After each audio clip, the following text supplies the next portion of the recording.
Bismillahirrahmanirrahim. Assalamualaikum warahmatullahi wabarakatuh.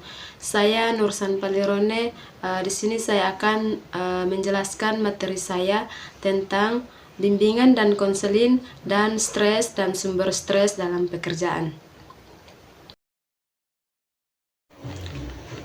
Jadi bimbingan dan konseling merupakan terjemahan dari istilah guidance dan konseling dalam bahasa Inggris.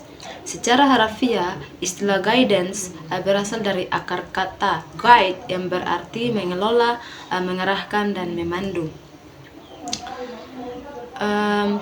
Beberapa ahli juga menyatakan bahwa konseling merupakan inti atau jantung hati dari kegiatan bimbingan.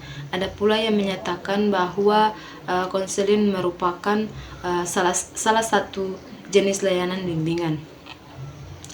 Berikutnya, peran guru dalam bimbingan dan konseling. Jadi bimbingan di sekolah dapat digolongkan ke dalam bimbingan belajar pribadi, juga karir. Walaupun secara teoritis keempat jenis bimbingan itu dapat dibedakan, tetapi dalam praktik satu sama lain akan terikat erat dan tidak dapat dibedakan dan dipilih-pilih secara tegas.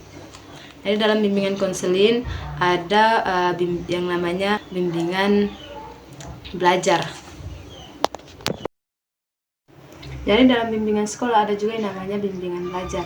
Bimbingan belajar diarahkan kepada upaya membantu peserta didik dalam mempelajari konsep dan keterampilan yang terkait dengan program kurikuler sekolah. Bimbingan ini antara lain cara belajar, baik belajar secara kelompok atau individual. Kemudian cara bagaimana merencanakan waktu dan kegiatan belajar. Kemudian efisiensi dalam menggunakan buku-buku pelajaran. Kemudian cara mengatasi kesulitan yang berkaitan dengan mata pelajaran tertentu. Dan cara proses dan prosedur tentang mengikuti pembelajaran. Selanjutnya bimbingan pribadi. Jadi bimbingan pribadi ini lebih berfokus kepada upaya membantu peserta didik mengembangkan aspek-aspek kepribadian yang menyangkut pemahaman diri dan lingkungan, kemampuan memecahkan masalah, konsep diri, kehidupan emosi, dan identitas layanan diri. Berikutnya, bersikap peduli terhadap anak. Peduli terhadap anak adalah sikap peduli mengandung arti memberi perhatian penuh kepada peserta didik sebagai seorang pribadi dan memahami apa yang terjadi pada dirinya. Kemudian bersikap konsisten, yaitu bagaimana membantu peserta didik untuk merasakan konsekuensi tindakannya dan bukan karena persamaan perlakuan yang diberikan guru. Kemudian mengembangkan lingkungan yang stabil.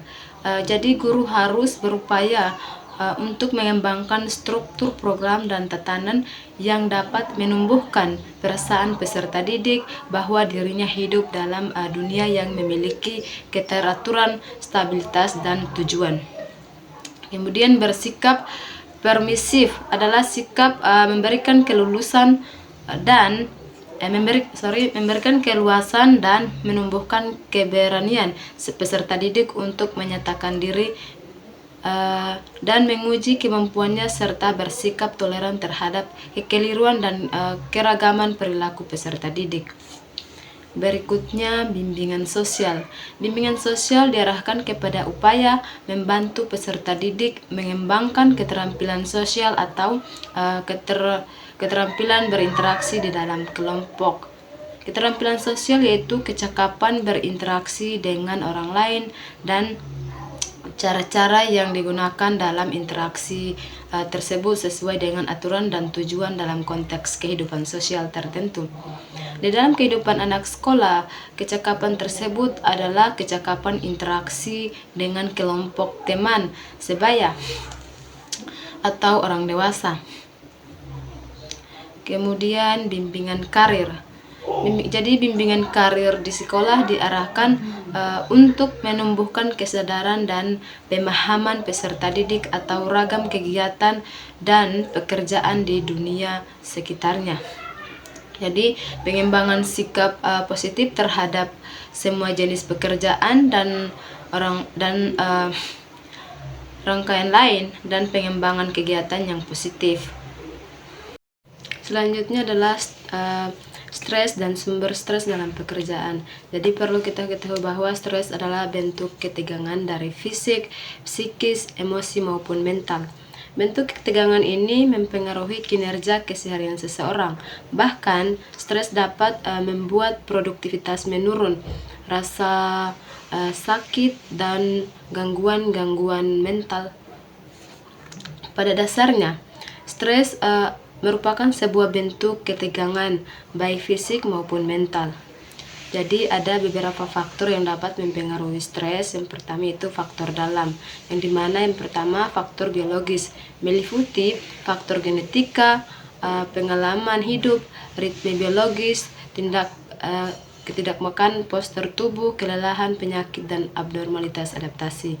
Kemudian faktor psikologis yang diduga menjadi pemicu diantaranya persepsi adalah sistem panca indera, ingatan, motivasi, gen keturunan, dan interpretasi dari sinyal yang diterima oleh panca indera bersatu membentuk persepsi. Dari kenyataan ini jelas bahwa perilaku seseorang dapat mengontrol persepsi. Kemudian selanjutnya faktor luar atau lingkungan.